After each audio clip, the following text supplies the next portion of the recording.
And welcome to the Autist Circle, episode number 10, Jacob Jordaens. I'm Bleach and joined with Total Blackout Painting, as always. Hello. Welcome back, everyone. Episode 10. So this week, we're going to be talking about Jacob Jordaens, who is one of the three pillars of the Flemish Baroque movement. So that's a little bit of background on that. So last week, we talked about Rembrandt. And Rembrandt was Dutch. He was from the Netherlands. These guys were from Antwerp, which is the Spanish Netherlands. And so they were Dutch, but they were raised on the Spanish half, as to where Rembrandt was from the Dutch half. The Dutch half was firmly Protestant. The Flemish half, the Spanish Netherlands, was very Catholic. So with that out of the way, Hey, as long as they're not famous Walloon paintings, then we're safe. So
That makes sense.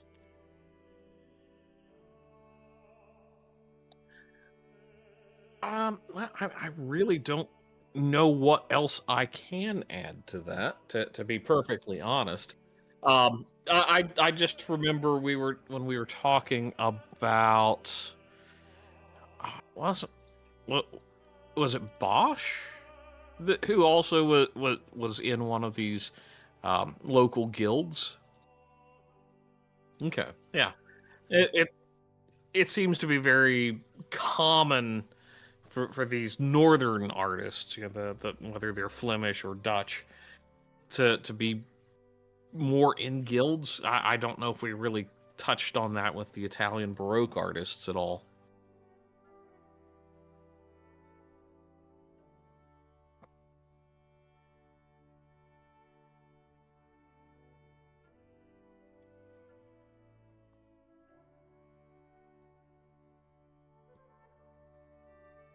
Mm-hmm.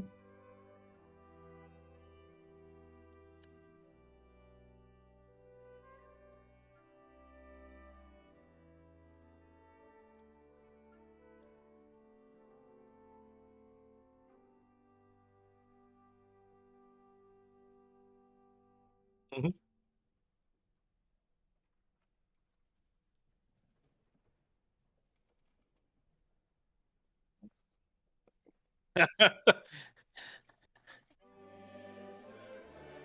Well, obviously I can't blame him if he stuck around and got that kind of a compliment. Wow.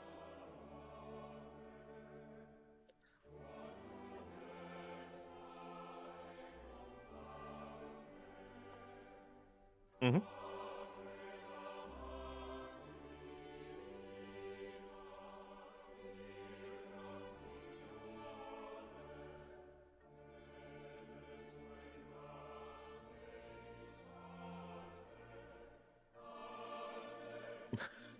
Oh, is it crashing out again? Oh, lovely. No, okay. So, No, what all it right. was is I'm a dumbass. Did you mute yourself again? Okay. Okay. So Oh, I said we could go 5 minutes over, so let's go 5 right. minutes So over. yeah. So okay, we'll jump back now that I've fixed my mic because I'm a moron. Okay. So anyhow, so he was born in. This is Jacob Jordaens. Jacob Jordaens was one of the pillars of the. Yeah, I'm a retard. I forgot to add my microphone to this scene. I put it in every other scene when I tested it. I got a new microphone and I forgot to add it to the main scene. So double dumbass on me. But okay, but that's fine. We'll start back. So he was born in 1593 to a successful linen merchant, and his mother was also a wealthy heiress, and so he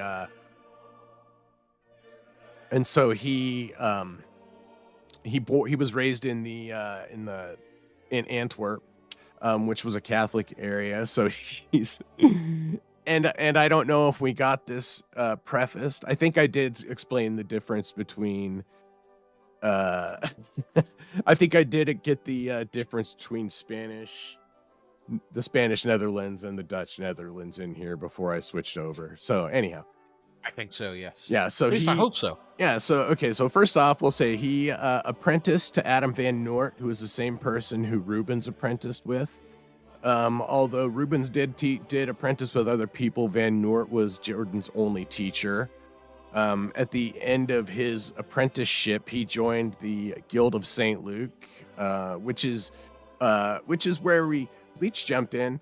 I had Bleach jump in. We were talking about guilds and how guilds were they were a popular thing at the time. Last week we talked about Rembrandt. When we were talking about Rembrandt, we talked about the Surgeons Guild and the Drapers Guild. And we also touched on the basically the City Defense Guild, if you want to extend that very loosely. Yeah. So back in the previously, as we were saying about Bosch, in the 15th century, they had the confraternal organizations that were kind of like guilds, but they may not have been organized for necessarily a central commercial interest. No, typically the co-fraternal organizations were of a more religious nature. Yeah. So it was basically ways to support the church without necessarily being active in the church at that particular moment. Yep. You see that very common both in the Catholic and Protestant movements of the time. Yeah, and so yeah, it's the Guild of St. Luke, which St. Luke is a patron saint of artists. And then he married Van Noort's daughter in 1616, so a year after his apprenticeship had ended, and he'd started to establish himself. And they had 8 kids. Two of them died in infancy, and there's not really a record of them. I mean, other than birth records. They others died, in teenage years or whatever. He had 2 daughters that survived to adulthood. But the last record of his lineage ends in 1678, so there's no current heirs. And he worked alongside. So there's 3 pillars of the Flemish Baroque movement, and it's Rubens, Van Dyck, and Jordaens. And we haven't talked about Van Dyck. We may come back to him later, but yeah, we need to look at some other time periods. I think. Yeah, we're gonna move on after this, but yeah. So he was a contemporary of Rubens. He worked alongside Rubens. They were collaborators on a lot of pieces. There's no record. So as like we said during Rubens, he ran a big workshop where people worked out of, and he would, kind of co-opt them to working for him. And uh, they don't. He never actually worked out of Rubens' workshop. There's no record of him. There's, like I said, there's lots of records of him collaborating, and of course they would have known each other. So I don't know whether they were friends or not, but I would imagine they were friendly. You know, there's One would think if they both had apprenticed under Van Noort that there was some connection of some, whether it was just a general respect, friendship, or they threw paint at each other out of frustration. We'll never know, but it's still very much a high likelihood that they would have been dealing with each other on a regular basis, not just with the workshop side. Right. And so they and they all ran in the same circles. And so when Rubens died, he became the premier painter in Antwerp. And he had already gotten commissions from he was already a very well-known painter by this point. But he started getting a lot more commissions and stuff like that after Rubens died. And then later in his life, he actually converted to Protestantism.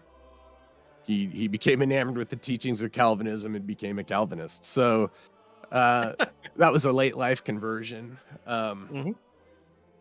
And then during the 1660s, he received some pretty major commissions, one of which we're going to look at here. Commissions from the House of Orange at The Hague, from King Charles's first successors in England, and other painters, like a lot of royalty, and he did a lot of big famous works during that period. And then in 1678, he died of the plague along with two of his daughters.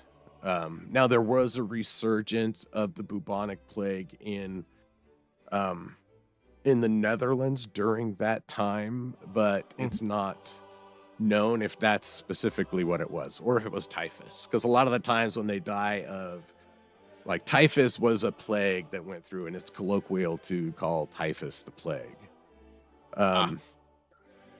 So yeah, it's almost getting into that. Oh, well, what influenza strain do you have? No, just the flu. Right.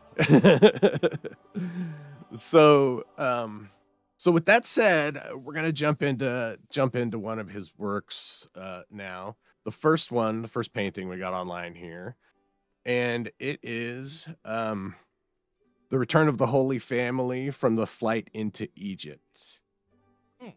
This was painted in between 1616 and 1618 for a private patron.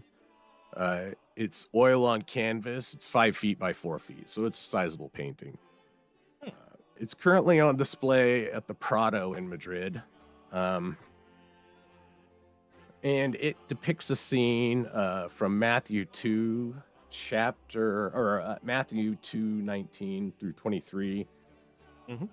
But when Herod was dead, behold, an angel of the Lord appeareth in a dream to Joseph in Egypt, saying, Arise, and take the young child and his mother, and go into the land of Israel, for they are dead which sought the young child's life. And he arose, and they took the young child and his mother, and came into the land of Israel. But when he heard that Archelaus did reign in Judea in the room of his father Herod, he was afraid to go thither. Notwithstanding, he warned God in a dream. He turned aside into the parts of Galilee, and he came and dwelt in a city called Nazareth, that it might be fulfilled, which was spoken by the prophets, that he shall be called a Nazarene. Okay, so that's that. So the details of the painting are not specifically what we're going to spend a lot of time talking about here. Although it does, there's a lot of this that's different, that you don't see in a lot of other paintings of this, and that, Mary has the kind of the hat with the feather in it. It's a lot more casual than you would think. It's more casual and relaxed. Yeah. I mean, it's more of a yeah, a portrait of a family on a walk with their little terrier, Yeah, rather than a religious work, yeah, which I find kind of fascinating. yeah. And again, but that kind of goes with it goes back with the theme of the Baroque artists depicting religious scenes in contemporary ways. Hmm. So I guess the one detail I do want to point out here is that the dog, he he painted a lot of animals. He loved painting animals. There's gonna be a dog, and I think almost every painting we're looking at here today. Um, and this definitely does have a lot of it shows the chiaroscuro techniques that he did learn from looking at Caravaggio's work. And Hmm. how I just should point that out a bit too. It's the same thing with Rembrandt and a lot of the other, because Rembrandt never traveled. And neither did Jordan's, because there were prints available of all of that artwork, right? So they would replicate in workshops, they would replicate artworks as prints and sell them as prints, because they knew they were like cheap knockoffs, so they'd sell them that. There were also engravings and etchings of them. And so these guys got to study those works they got to study Titian's works through prints. And at this point there were books, that had prints and etchings of all those famous artworks and stuff. So they got to study him through that.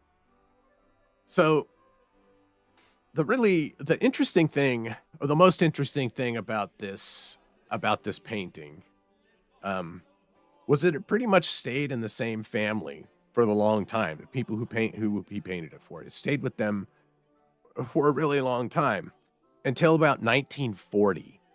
And in Wow. 1940, the castle where it was at was captured by the Nazis, right? And so the Nazis Hmm. looted a bunch of artwork from the castle. They burned a bunch of artwork from the castle, and then looted a bunch of it and took it. Excuse me. And and so this painting, so then it was considered lost, and so it was registered in Belgium, has a database of lost art.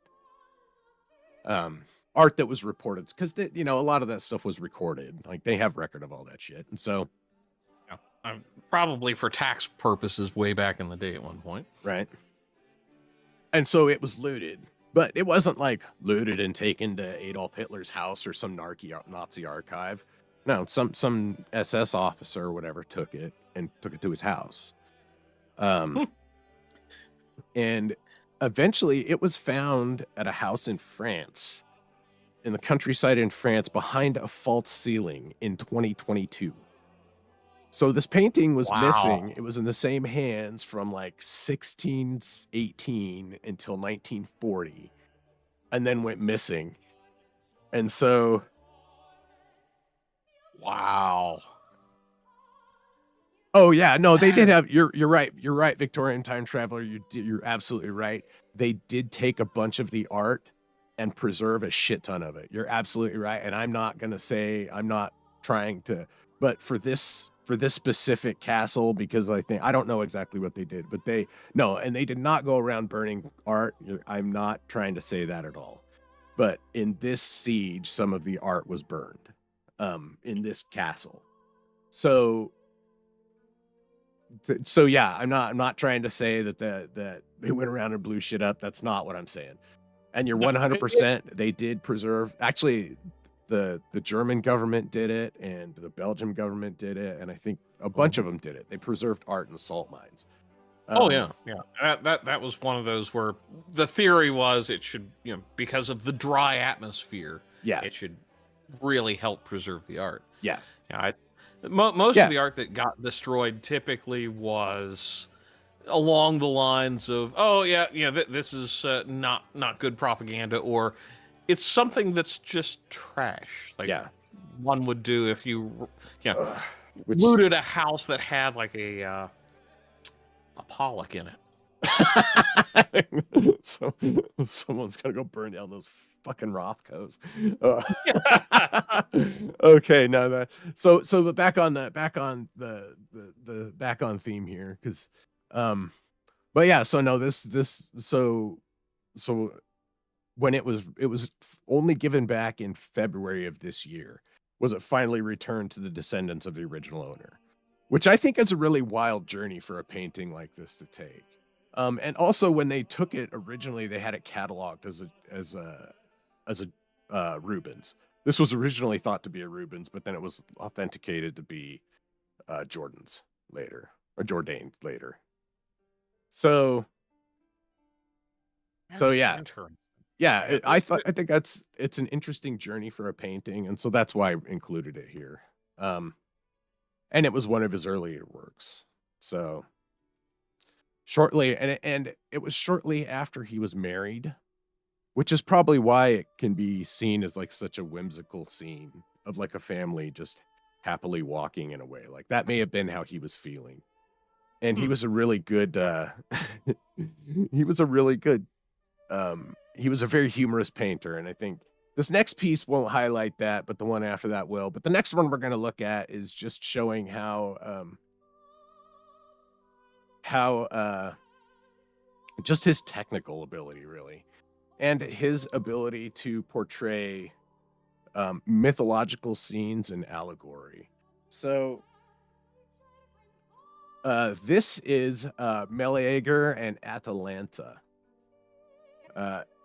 It was painted between 1618 and 1620 for a private patron.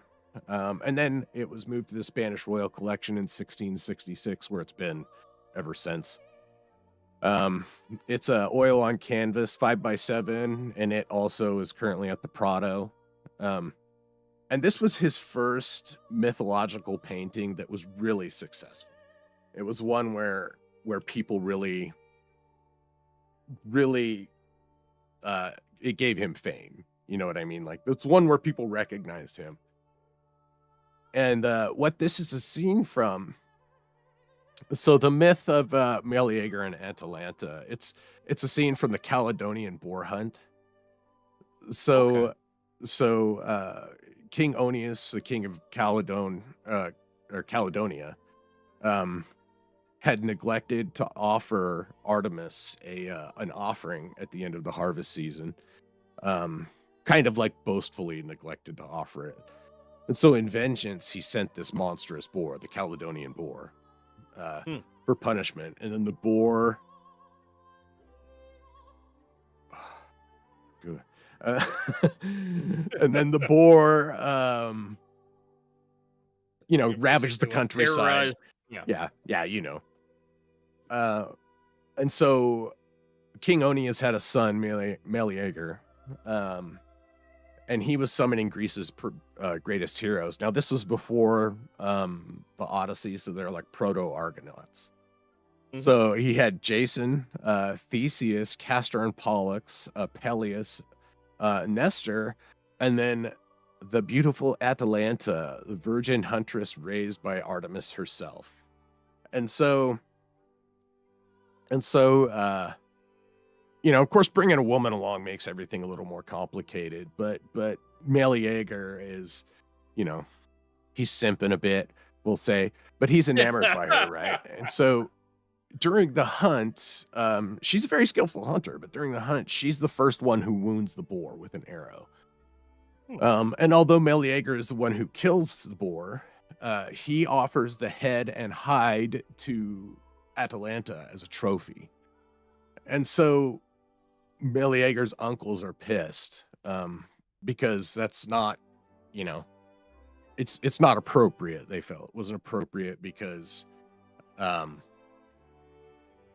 they were pissed. They just didn't like it. And so they tried to take the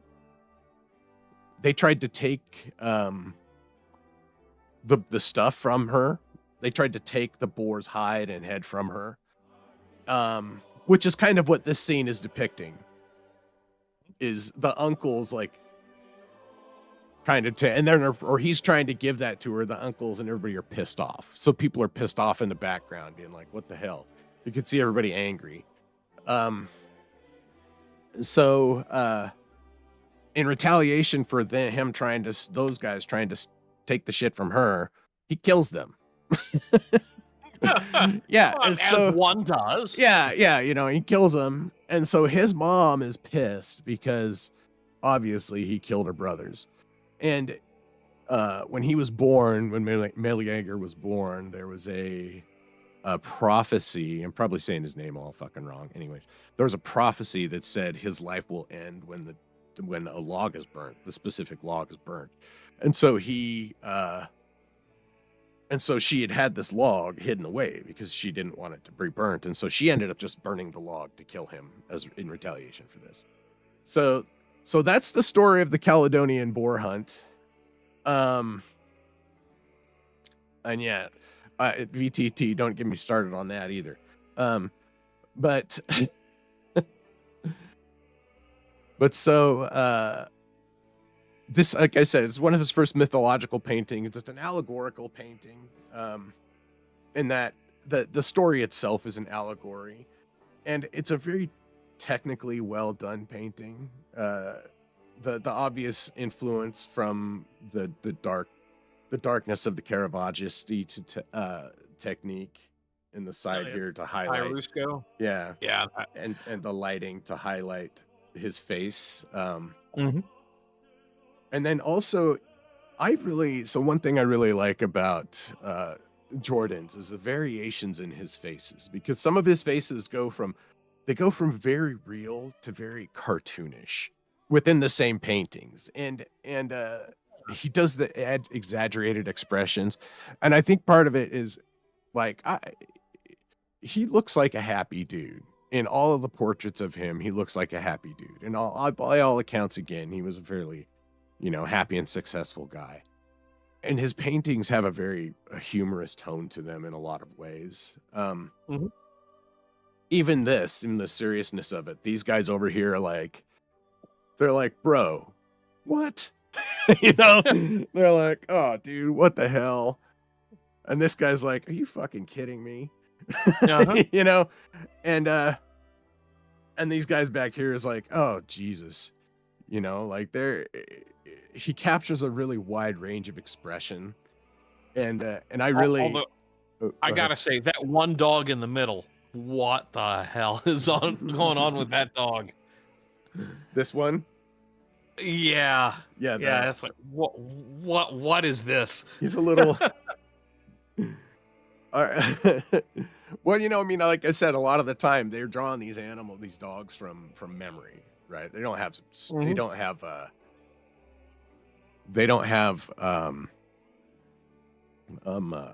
models for the dogs and shit. Yeah. But then also, or if they did, they're taxidermied, and we know how that goes. Yeah. I mean, he really enjoyed painting dogs. As he painted a lot of dogs. He painted a lot of animals. And animal paintings were really popular at the time, right? Because it's not like there were fucking zoos that everybody could go to that had all that stuff. Like, yeah, there were probably menageries, and by this time, some people had the chance to see the they had a chance to see the some of the more exotic animals, maybe, but by and large, like, nobody's seen a freaking giraffe. And so they look at picture books of that stuff, and they look at paintings of that stuff. And and so paintings of animals were really popular. And so he liked painting animals, and I think he did a pretty good job for the most part, for all of them. Like that boar's head is really cool. Oh yeah, that's actually the highlight of the piece for me, as far as like animal, figuring and. But then words. Also, sometimes I speak them.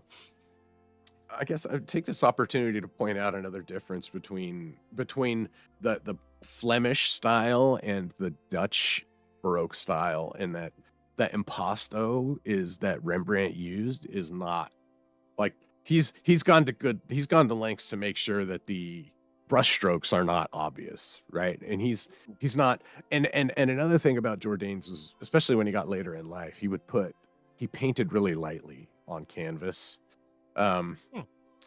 because, and as we've seen with most artists, when they start getting older, their paintings become a little more, a little darker, a little murkier, a little less defined.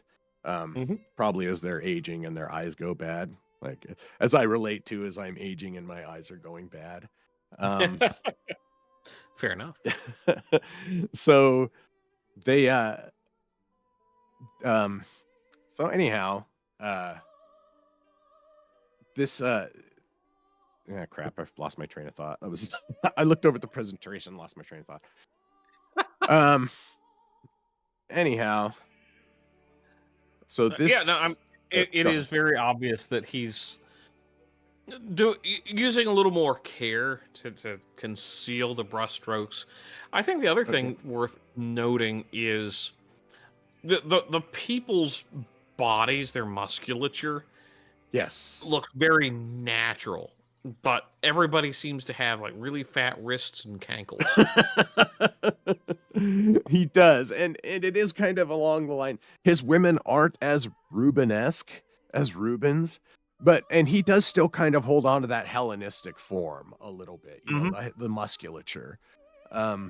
Again, because some, you know, like Rubens they used sculptures as anatomical models to paint from and stuff. So that's how they learned what the muscles look like. So that's how they painted them sometimes, you know. When they didn't have a model and they were painting from memory and painting from picture books, then they're painting from, you know, sculptures a lot of the time. Which is like those sculptures are the Michelangelo, you know, they're the idealized man, yeah. Yeah. So with that being said, this was one of his earlier pieces. We're going to move on to, I think, the meat of the program here. All right. And this is a painting called "The King Drinks," or the Bean King, or the Feast of the Bean King. So there's actually 3 versions of this. This is the last and I feel the most refined version. Also, one of the versions has a woman wiping a baby's ass right in the middle of the painting, and so I didn't feel like putting that on stream. I didn't want to have to explain that. So yeah, especially the YouTube censorship. It's like, yeah. So why are you showing this? Art? It's a funny painting. This was painted in 1640 when he was 47. So he's you know, he's about at my age when he did this, which makes me feel like a real success in life. The oil on canvas is 5.5 feet by 7.5 feet, or 5 by 5 inches by 7.5 inches. Sorry, and it's currently at the Kunsthistorisches Museum in Vienna, which is the Flemish art museum in Vienna. And this is it's a scene. So this is an allegorical genre painting, and Jordaens was really famous for his genre paintings. And genre paintings were starting to be really popular at this time. And a genre painting is a painting of like a modern contemporary scene. So a scene that's not religious or mythological, that's just showing people about everyday life, like a party or a festival. So, so this depicts the Epiphany or the 12th night. And that's the 12th night of the 12 days of Christmas. Yep. So, which him being Catholic means it's a celebration that starts on Christmas and goes for an additional 12 days. Yes. Which, yeah, we need to bring certain traditions back. That's all I gotta say. And so this depicts a tradition of the king. They made a king cake or a bean cake. And so for those who don't know, a king cake, they do them during Mardi Gras now. A king cake is a cake with now they build a little crown or a plastic, I think baby or toy or something. They'll bake that into it. And then whoever gets that in their slice of cake, or whoever gets the cake with that in it, becomes the king for the day, right? And in this tradition, there were 12 roles in this tradition. Generally, they followed a roles that are usually integrated into the story or included in the story. So there's 12 little scripts hidden around this that we'll get to. But first thing we'll just look at the picture itself, look at the scene. So I mean, you see people having a good time. Um, there's a fat guy drinking. It's just people having a ruckus good time, and it looks fun, right? Like I want to hang out with these people. Except for the guy on the far left pouring into the goblet, he's a little bit Picasso-esque, shall we say?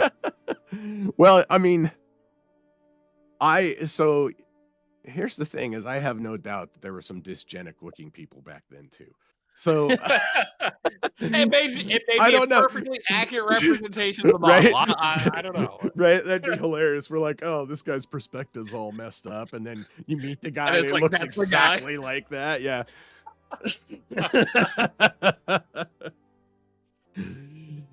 So so it's a very light painting in the middle, but there's darkness around the edge, and it really draws you into the scene. The foreground of it is kind of dark. The main light comes through in the middle on the table, throwing the light on the king, across the people, and onto the king and the queen. Mm-hmm. So so it's just people having a good time. But we're going to break into the symbology of this because it's really an allegorical painting, talking about kind of the folly of man. And so the first thing we'll start with is at the top of the painting, there's this inscription here. And it's Bacchus. Yeah. it's well, I guess one thing I'll say, what I notice here, so there's the guy in the middle here, and he's raising his glass up, and as you look at his glass, it brings you up to this plaque at the top. Yep. This inscription, zoom back out and get to it. This inscription here. So it is nil similivis insano quam imbrevis, and it is a quote from Cicero from the Tuscan Disputations 9, chapter 25. Nothing is more like a madman than a drunkard. So yeah, that is true. So immediately down from here, we'll go. So you see this guy feeding himself, right? With the slice of meat. So if you look at there's a little thing on his head, on his shoulder, and it says Die Vorschneider. So the Die Vorschneider is the carver. So many times in feasts like this, in order to make, when they had big things, like they would have a carver, and that carver was there to make sure that everybody got an equal portion. And and eventually they formed a guild, and they would be hired and apprenticed, because it was really a high position of honor, and it was a position of responsibility, because they were kind of tasked with maintaining decorum. Because if you were being a dipshit, he could just go, you're not getting anything. I'm not feeding you. And then he could say, hey, I want this guy out of here because I decide who gets food and who doesn't. But this guy is not. He is not maintaining that. He has gone wild and eating like kind of like a savage, right? Like everybody's at the table having fun, and this guy's just dangling the meat in his mouth. So, oops. So, we'll zoom back out for a bit. Okay. And we'll come down to the middle here. And we're just going to follow this painting down. We'll follow down the line of the light right here. Of course, we come to the middle, and it's the king drinking, and the king's wearing a paper crown. Just direct the or just to kind of show how flimsy this is, right? And how fragile and kind of farcical this kinghood is. And then immediately to his left is the queen, which is I can't even say that name, but this means the queen. And so, you know, oftentimes during medieval feasts, the queen was the one who coordinated and decorated and tried to maintain decorum too. So in this, you know, you can see she's trying to maintain decorum, but then she's not actually maintaining anything. She's just kind of sitting there. And then, I mean, if you want to look at her eyes and think she's a little messed up because of that, whatever, but she's not, she's being kind of demure, but it's a feigned like respectability. Either that or she's got a really bad case of heterochromia. That could be. Yeah. That's funny. LGM called it for you. So thanks, LGM. So from there, we're just gonna keep going straight down the line of the painting here, down to the middle, and we'll see there's these two scraps of paper on the floor here. So next to the broken glass or the broken goblet on the floor, there is Der Hofmeister, who is the steward, and Die Sangel, who is the hangman. So, of course, the steward is charged with maintaining order and managing the feast and making sure everything goes in an orderly fashion. The steward would be the one directing the carver. And then the hangman would be the one holding them accountable. So the hangman, the carver would get the hangman and say, "Get this bastard out of here." So, which makes me think that the cat is technically the hangman in this case. Right. Looking at him. So these positions are on the floor, underfoot, totally disregarded. So this shows just the complete inversion of and lack of order and decorum in this scene. So from here, just to highlight, and to build on that theme of the lack of order and decorum, we'll keep traveling around the painting. So first off, we'll go to this couple here on the left the right, immediately above the king. We'll see this has Die Roker and Die Hure. So I wonder whatever that could mean. Yeah, so the roker is the smoker, and smoking at the time, it represented, because smoking came from the Americas, right? Tobacco came from the Americas. That's where they grew it. And so it was seen as like kind of a decadent thing. And then also people would just sit around and smoke all day long and not do anything else. So, or they'd have to go outside to smoke because they couldn't smoke inside. So anyhow, they got a reputation, for being lazy. So it's kind of sloth. And then of course the whore with the exposed breast and kind of the cheeky grin on her face, obviously. She's representing lust and desire.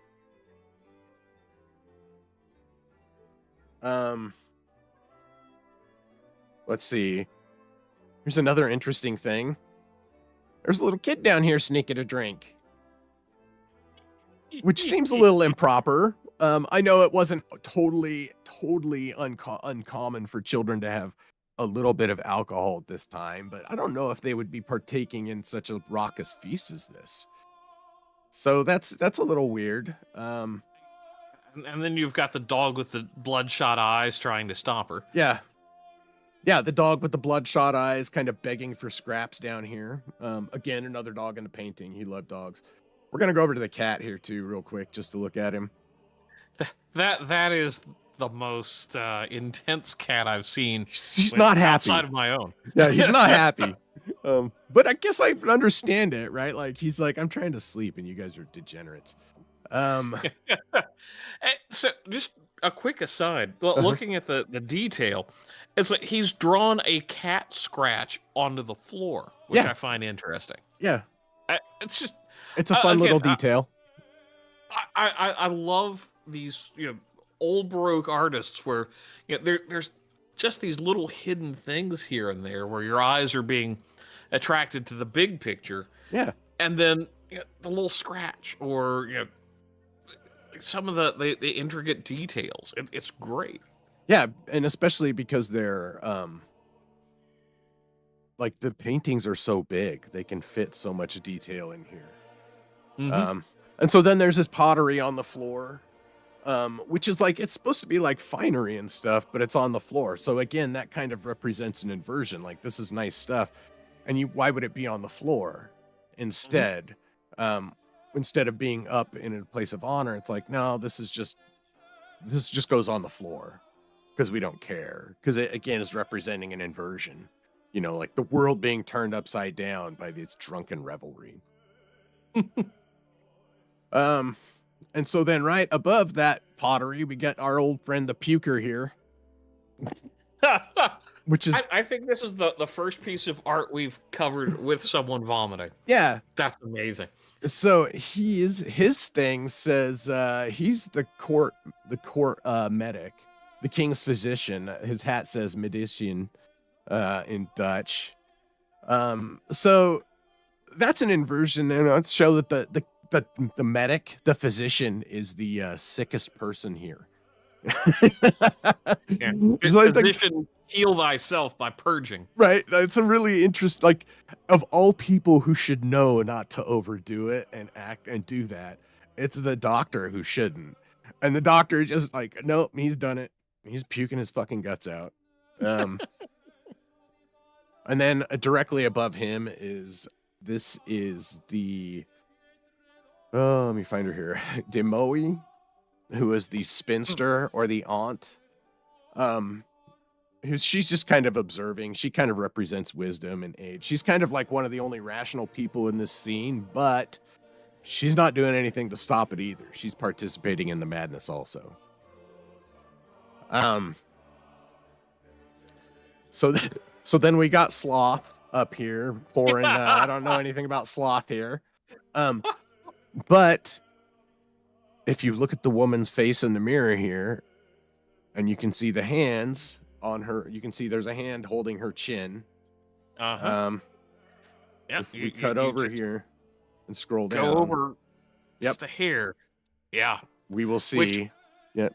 Go ahead. I have to say, that's such a excellent detail to have, where you've got a mirror in there and it's actually reflecting what the viewer would actually see. Yeah. It's got the back of the woman's head, and then he's got the woman's, the man. That was a really cool detail. And this guy is a Deminaire, the lover, the courtier. And so really the lover is supposed to be like, and each of these people have a role. They all have a story. They all have a role. They're official like roles in the thing. And they're supposed to, he's obviously supposed to be the lover, which he's doing. They're engaging in the ruckus ravelry. And then we've got our homie back here in the back, above the queen, in the back, partying up. And he has desot on his head, which obviously means the drunk, the fool. And he, I think, is kind of he's a bit of an anchor point on the painting, and to me, could like because he's almost the center of it. He's just slightly above, because the center it's an off-center painting. The composition is off-center. This guy's in the center of the painting above it, and really, when you look directly at it, you see him having fun. Like, just he's having fun. They're partying, they're having a good time. But this painting is not necessarily about people having a good time as much as it is an allegory about the follies of man and what happens when you stray too far from virtue. The doctor is puking. Everybody expects the drunk to be a drunk. but instead of there being any kind of order or law or consequence, it's just raucous rivalry without or revelry. Jesus Christ, I'm having terrible revelry, raucous revelry without any like consequence or thought or really or regard. Are you sure that's not you being depicted today on the far right of this painting? Just saying. Right. And so this really, aside from being such like an interesting, like all the little notes and everything hidden in there, it does have the difference of faces and the darker tone, as he was getting a little bit older, and he embraced more diverse techniques and encounter. Dang, I should check the word. And bring him into his style, like he's include those into his style. He's got more influences, yeah, than when he started out, which is fascinating because it's almost like he's kind of playing around with it in this painting more so than others, right? Simply because of the subject matter. It's not something that is kind of grave matter when it comes to like religious art, where it has to have a certain tone, or maybe some higher art where it's Greek mythology, where it's been studied, it's been beaten to death. It's like this is just a scene that the common man could technically experience. Yeah, and I think it's great. Yeah, absolutely, and that's why genre paintings were so popular, and it was one of his most popular things to do. But with that, we're running a little close on time, so we're gonna jump over to the next one, Okay. which is the Sacrifice of Isaac. We can speed through this one a bit because we already know the subject matter. We've already been there, done it. Talked about the binding of Isaac. This is just his treatment of it. That the providence of this painting is really the most interesting and important thing. So it was painted in 1625 for an unknown patron. And it's a big painting. Another one. It's almost 8 feet by 5 feet. So it's by almost 8 by 5. So in 1734, this was purchased from heirs of Jordaens family, purchased from their collection, and moved to Prussia. But it was cataloged as a Rubens when it arrived in Prussia, and so interesting.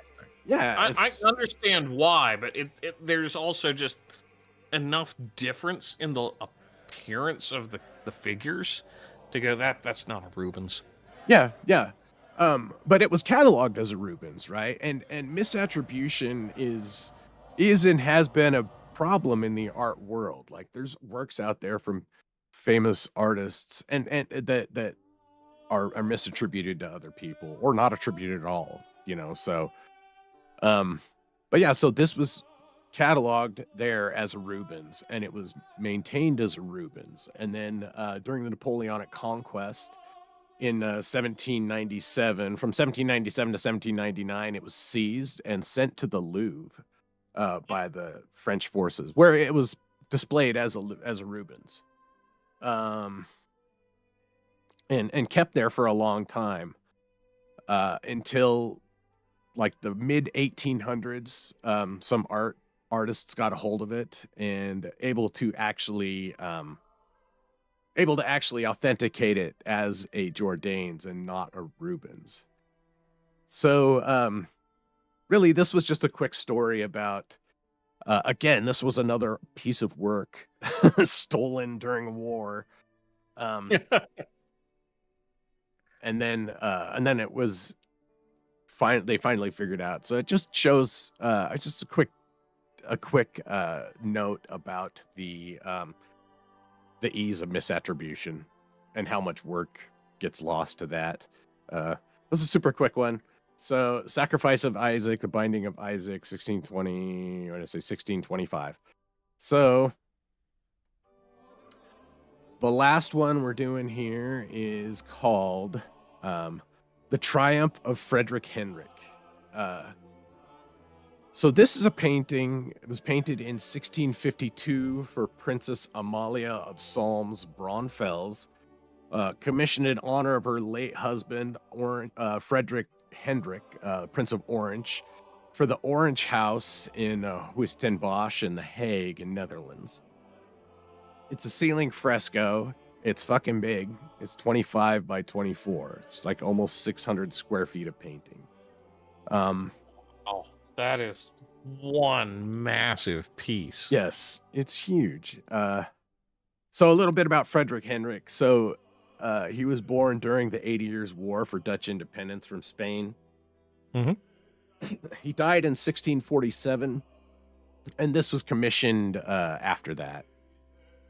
He was known as the Seduer of Cities for a series of sieges that he laid against the Spanish to reclaim Dutch territories for the Dutch. He was seen as a very brilliant military leader and diplomat, but also as someone who opted through the sieges. He was able to take the cities without a giant like military invasion and slaughtering everybody in the city. You know, he kind of just held them out until they surrendered. So he was very revered. And his work in diplomacy, even though he didn't live to see it, his diplomacy helped pave the way for the Peace of Munster in 1648, which was the treaty that officially ended the 80 Years' War and officially recognized Dutch independence, which was when, everything became the Netherlands instead of Flemish lands. So this was commissioned by his wife, and it's a really powerful piece of state propaganda. And what it's meant to highlight is, we'll start at the top here again, with the banner. Big fan of banners, this dude. Ultimus on have a good type font. That much I can give him. Oh yeah, he's got good hands. Ultimus ante omnes de patri paci triumphus. And this is literally translate as the last before all, a triumph of peace obtained. But the meaning is the highest victories of all is peace. So, and that was one of the things that he believed, was that the real peace was not, or the real victory was not beating people in war. It was maintaining a peaceful or winning the peace. And so that's what he aimed to do and what he eventually did. And so this highlights his triumph of that. So of course we have him on the chariot on this golden throne with the goddess Nike crowning him. I like the little standard there with the H and F in it. His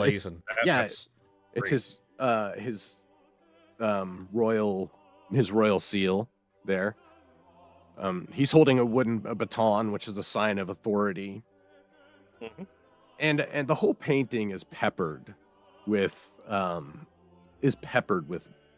mythological beings. So of course, right down here we see Apollo or Mercury with the winged helmet.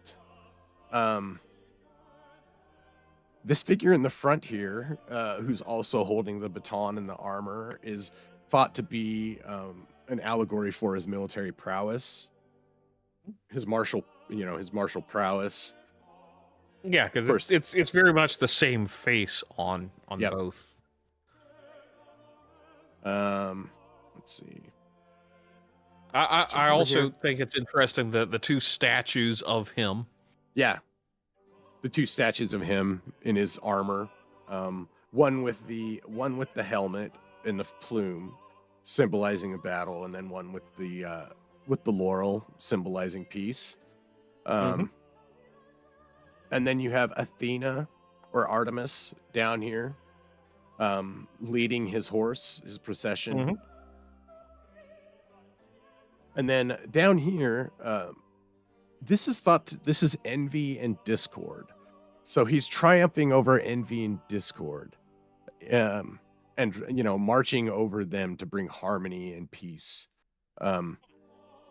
and he's being showered with riches and wealth from the heavens, and he's being protected from evil by angels. That's a very interesting kind of character, where you've got perhaps Saint Michael, Yeah. or Gabriel, like fighting off death, at least. Maybe maybe the devil. Hard to really say, but the skeletal figure. Yeah. That's like, this is an interesting combination. Yeah. I mean, it could also be famine or pestilence too. It's drawn in such a way as where it could be, or it's painted in such a way as where it could be, multiple, obviously. And so really what this whole painting is meant to encompass is the triumph of virtue. The triumph of virtue over death, specifically because this is meant for his virtue has superseded the virtue that he sought to bring in life, superseded death.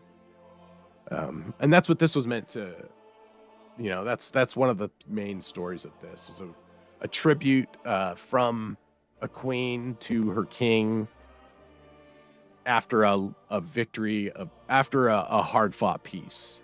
And it's a beautifully done piece, and shows his ability to do not only figures but faces and characters, and to bring together a really interesting composition in that crazy clustered Flemish Dutch style, right? With a crowded clustered style.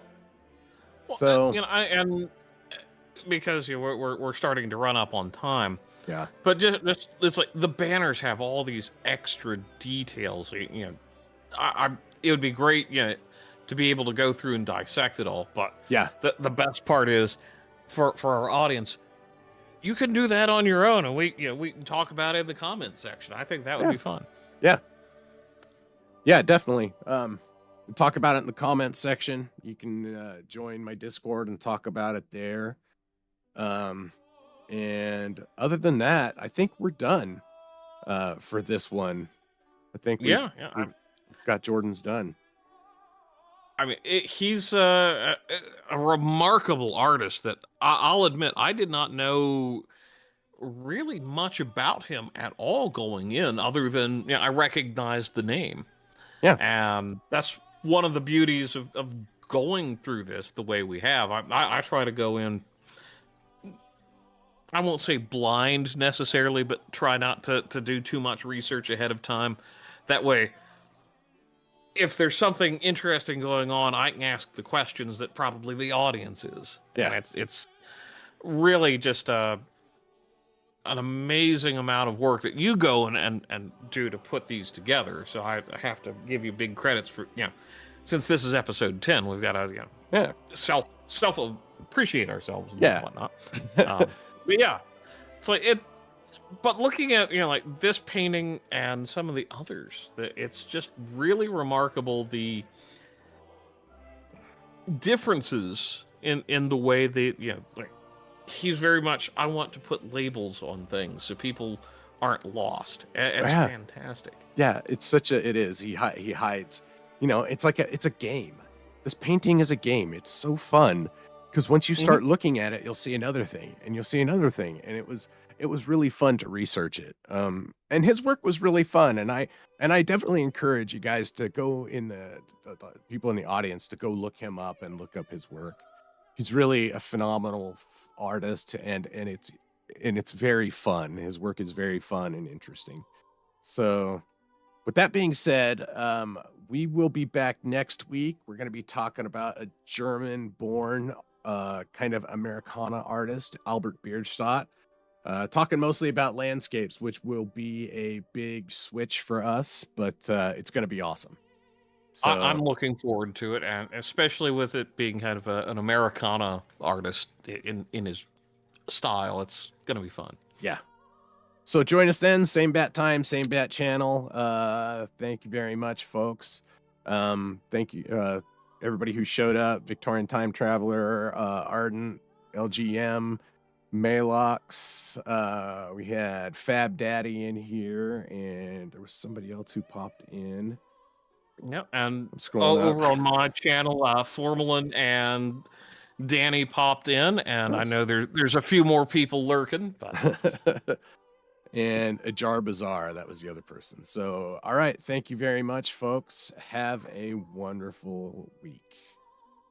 and remember, you can look at art. It's very manly. Chatelet.